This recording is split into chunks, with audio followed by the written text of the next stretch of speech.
ककरी में बतिया हजार लागे। ककरी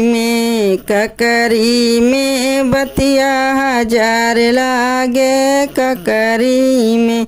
ककरी तोरन गैली दुल्हे का बहिनी। ककरी तोरन गैली दुल्हे का बहिनी। उनका चोर लागे बदमाश लागे। उनका लखनऊ का गुंडा हजार लागे। ककरी में बतिया हजार लागे। ककरी तोरन गैली समधी का बहिनी। ककरी तोरन गैली समधी का बहिनी। उनके चोर लागे बदमाश लागे। उनके लखनऊ का गुंडा हजार लागे।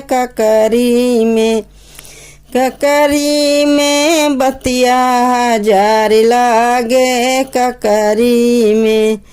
ककरी में बतिया हजार लागे। ककरी तोरन गैली बतिया मन का बहिना। ककरी तोरन गैली तिलकारुन का बहिना।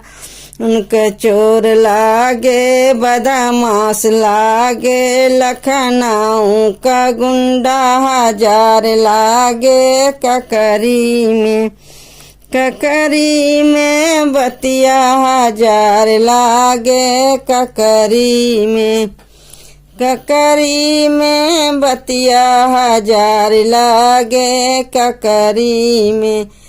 ककरी तोरन गैली भी शंकर राम का बहिना। ककरी तोरन गैली अजय राम का बहिना।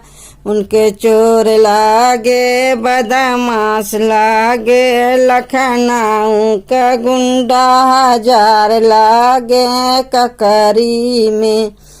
ककरी में बतिया हजार लागे। ककरी में